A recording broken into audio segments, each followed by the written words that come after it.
Film diawali di sebuah kota Osaka, Jepang. Terlihat sebuah mobil es krim berwarna pink sedang menuju ke suatu tempat.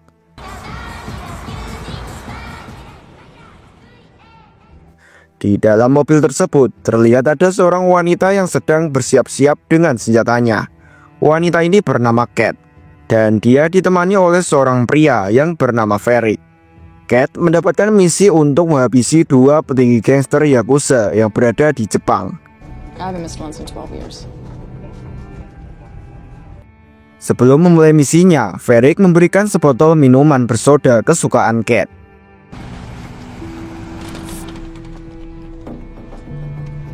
Sesampainya di lokasi, Kat pun segera turun dan langsung berhadapan dengan dua orang penjaga di situ. Ketika para penjaga itu lengah, Kat langsung dengan cepat menghabisi mereka.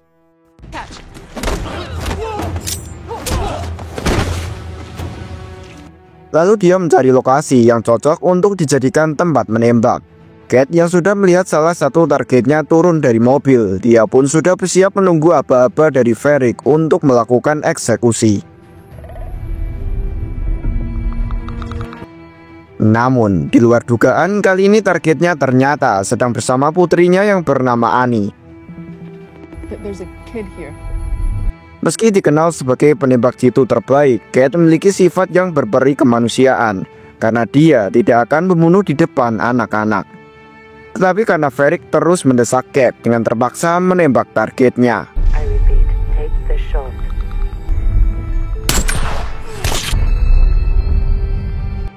Sementara dari mobil yang berada di sebelahnya, tampak satu target lainnya yang bernama Kijima.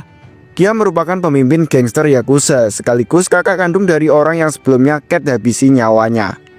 Merasa nyawanya juga terancam, Kijima memutuskan pergi dari tempat tersebut dan meninggalkan keponakannya di tempat itu. Kat yang melihat Annie menangis histeris di depan jasad ayahnya, dia pun sangat menyesal atas tindakannya dan memutuskan untuk menunda misinya.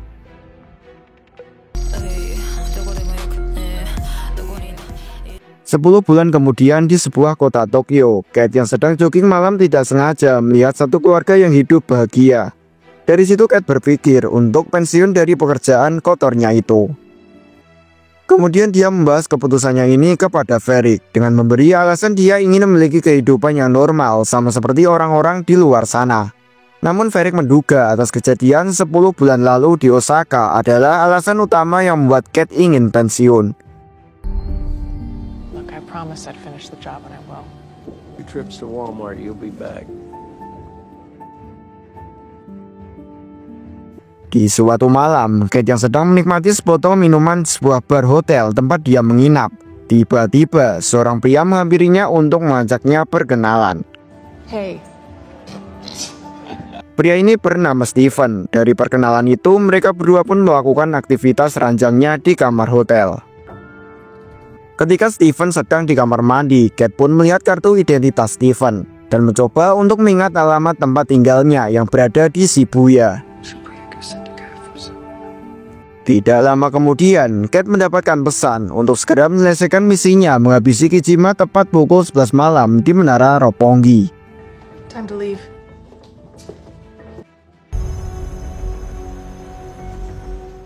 Kat yang telah tiba di lokasi, dia pun segera bersiap untuk melakukan penembakan.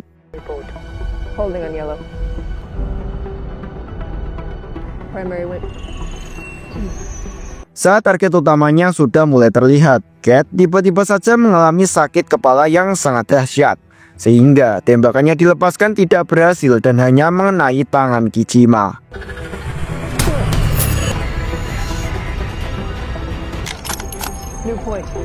Setelah itu Kat memutuskan untuk meninggalkan gedung tersebut karena kondisi sakit di kepalanya semakin parah. Terlihat para anak buah Kijima sedang menelusuri tempat tersebut untuk mencari pelaku penembakan itu. Sementara Kat berhasil melarikan diri menggunakan mobil curiannya. Tetapi di sini dia semakin merasakan pusing yang sangat dahsyat karena mobil tersebut menggunakan lampu variasi berlebih dan audio yang sangat keras.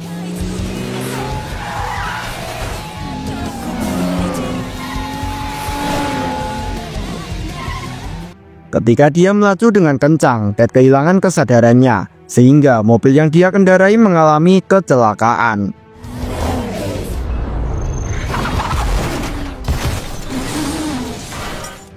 Setelah itu film pun flashback menceritakan kisah Kate, seorang gadis yatim piatu yang sejak kecil sudah dididik oleh Varric agar menjadi sosok wanita yang kuat. Kate yang telah sadar ketika terbangun dia sudah berada di rumah sakit. Dokter yang merawatnya memberitahu kalau tubuhnya telah keracunan radiasi yang disebabkan oleh zat kimia berbahaya bernama polonium. Di situ dokter memberitahu Kate jika zat polonium menyentuh tubuh atau tertelan, polonium akan dengan cepat merusak kulit dan juga organ dalam tubuh kita. Maka dari itu dokter memvonis Kate kalau dirinya saat ini hanya memiliki waktu yang tersisa kurang dari 24 jam untuk tetap bertahan hidup. Dari situ Kate menyadari orang yang meracuni dirinya adalah pria yang baru dia kenal di bar hotel, yaitu Steven. Kate yang masih mengingat alamat tempat tinggal Steven, dia pun berencana mendatanginya untuk balas dendam. Lalu Kate pun mengancam seorang dokter agar memberikan serum stimulan yang mampu membuatnya bertahan dari efek racun di dalam tubuhnya.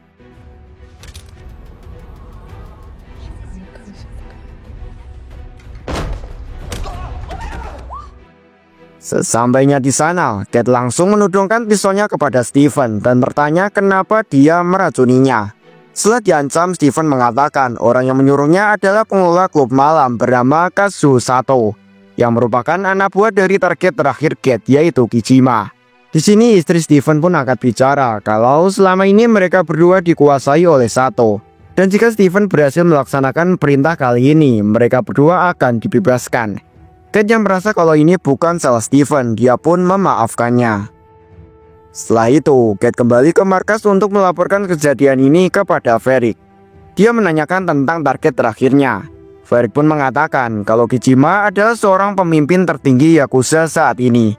Kemudian Kate kembali bertanya tentang seseorang bernama Kazuo Sato.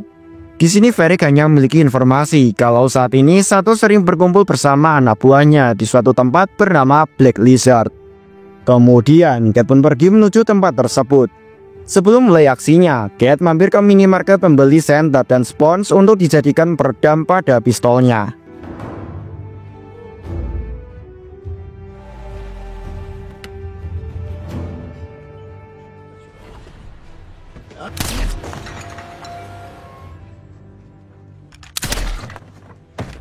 Setelah itu Kate langsung menanyakan ke seseorang yang bernama Sato, mengapa dia ingin meracuninya. Sato pun mengaku kalau dia hanya menjalankan perintah. Kate yang sudah menduga kalau ini semua adalah perintah Kijima, dia pun bertanya keberadaannya saat ini. Karena Sato tidak mau menjawab, Kate pun langsung menembaknya.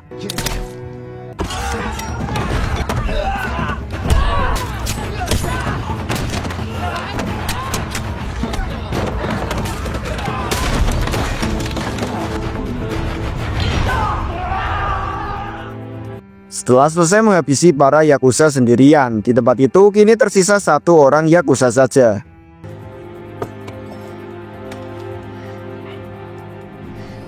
Dari orang itu, Kate mendapatkan informasi bahwa keponakan Kijima yaitu Ani pasti tahu keberadaannya. Dia juga memberitahu lokasi Ani saat ini yang sedang menonton sebuah konser. Kate yang telah tiba di konser tersebut, di situ dia melihat seorang gadis yang pernah dia lihat di Osaka ketika menjalankan misinya. Seketika Kate pun menduga kalau itu adalah Ani.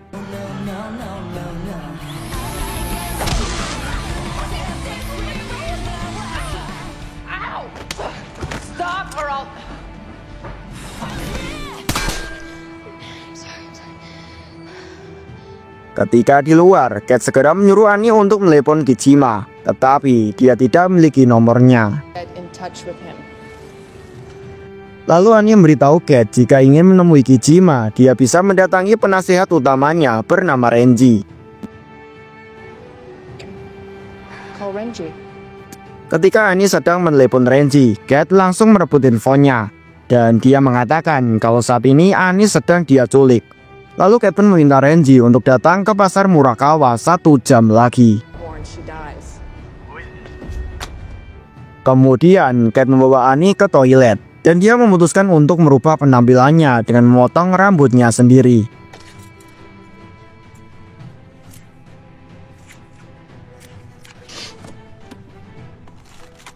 Sebelum bertemu dengan Renji, Kate menyekap Annie di dalam toilet.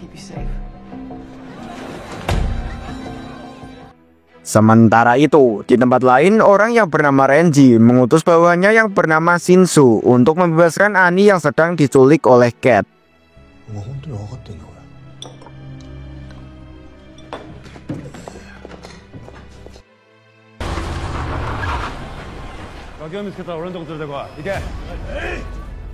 Tidak lama kemudian, mereka berdua pun bertemu, dan di situ Kate menanyakan Kijima kepada Shinsu.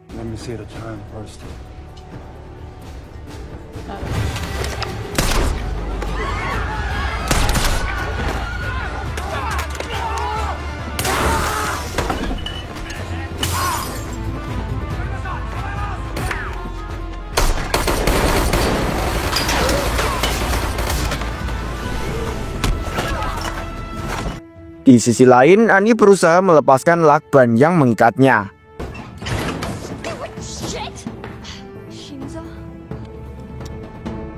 Namun, di sini Shinsu justru berniat untuk membunuhnya.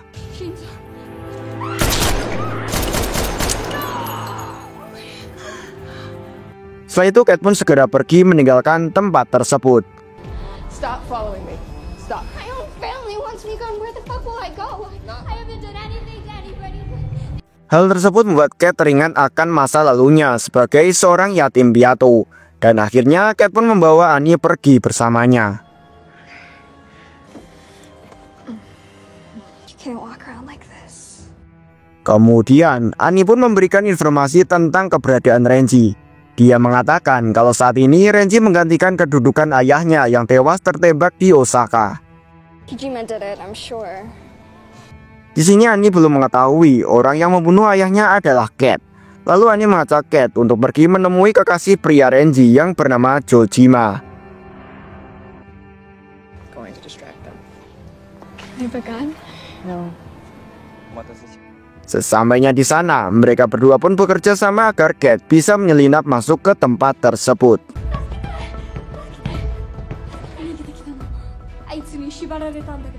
Annie pun berhasil bertemu dengan Jojima. Tidak lama kemudian, Kate pun datang dengan menodongkan pistolnya dan menanyakan keberadaan Renji. Namun, di saat Kate lengah, Jojima berusaha merebut pistolnya. Lalu terjadilah pertarungan antara mereka.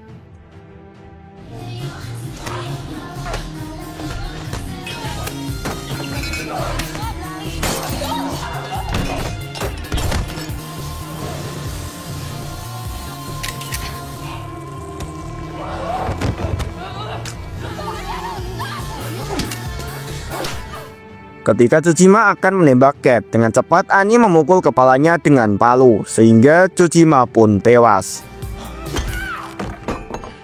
Annie yang terkena cipratan darah Jojima, dia pun seketika mengingat masa lalunya ketika ayahnya tewas di Osaka. Di situ Kate pun berusaha membuat rasa trauma Annie hilang.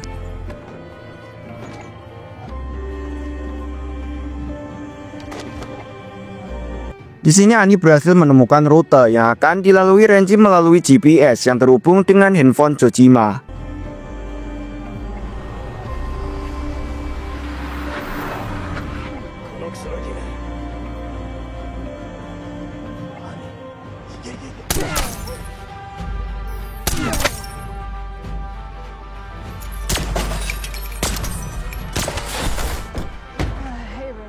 Setelah itu Kate langsung menanyakan keberadaan Kijima terhadap Renji. Renji pun mengatakan kalau saat ini Kijima berada di suatu klub malam milik keluarga. Namun dia tidak mengetahui tempatnya, tetapi Annie mengetahui tempat tersebut. Setelah itu mereka berdua menuju tempat Kijima berada. Di sini Kate menelepon Varric untuk memberitahu bahwa dia sudah mengetahui keberadaan Kijima saat ini. Dan Kate meminta Varric untuk datang menjemput mayat Kate karena umurnya tersisa hanya beberapa jam lagi.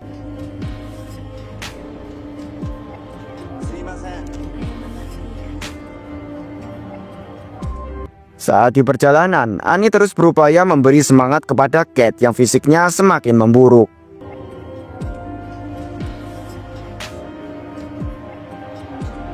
Sesampainya di sana, Kate menyuruh Annie untuk pergi dan melupakan semua kejadian yang dia alami hari ini.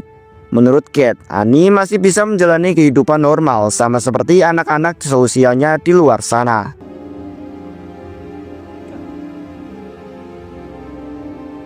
Setelah mereka berpisah, Kate yang kondisinya semakin memburuk. Sebelum mulai aksinya, dia pun menyuntikkan stimulan ke tubuhnya.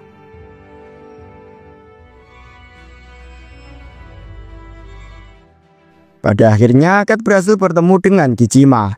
Di sini Kijima mengatakan kalau Kate hanya dijadikan alat oleh seseorang, dan kejadian di Osaka itu bukanlah kesalahan Kate.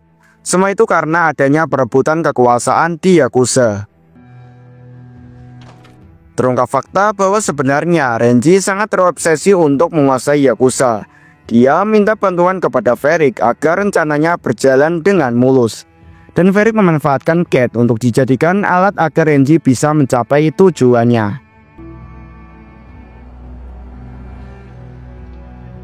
Di waktu yang sama juga, Varric telah tiba di tempat tersebut. Hi. I have a gun, you know. Kemudian mereka pun berbincang-bincang. Didn't okay had any stupid friends. More family. Share with you what she did in Osaka. Tidak lama dari itu, lalu terdengar suara tembakan. Kemudian Kate keluar untuk menemui Annie. You killed my whole family. Me if you want, but just don't get in that car, okay?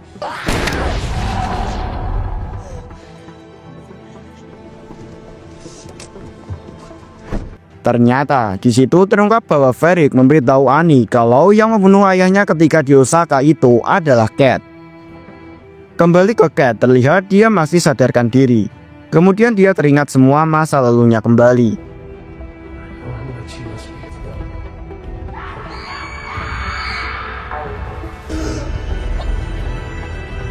Tidak lama kemudian, Kijima pun datang dan memberikan stimulannya yang terjatuh di dalam.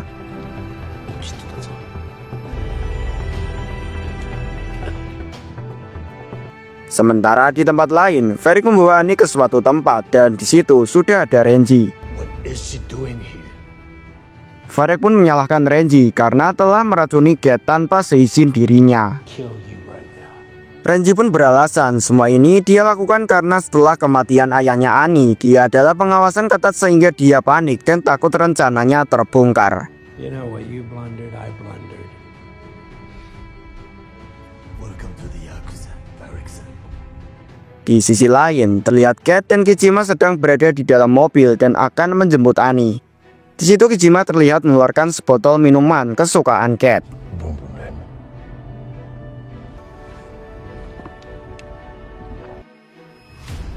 Ketika sampai di tempat tujuan, Kate pun masuk dengan membawa semua anak buah Kijima.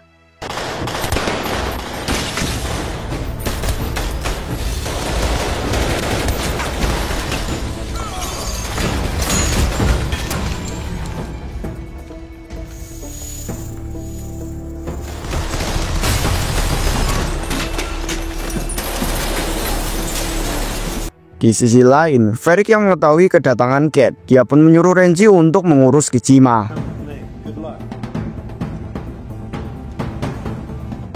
Setelah itu, Renji pun didatangi oleh Kijima.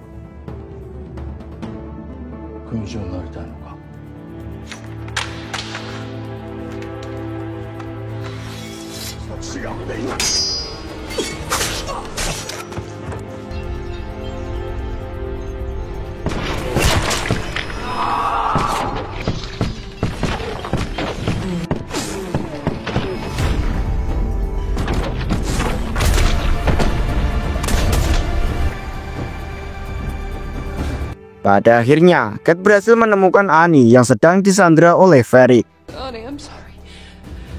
I'd give anything to take it back. I'd take it all back. Di sini Varric pun mengatakan kalau Kate merupakan bagian yang diperlukan dari sistem yang dibuat dan dikendalikan oleh Varric. Sehingga Kate merasa kalau hidupnya bukanlah miliknya sendiri. We both know you only love yourself.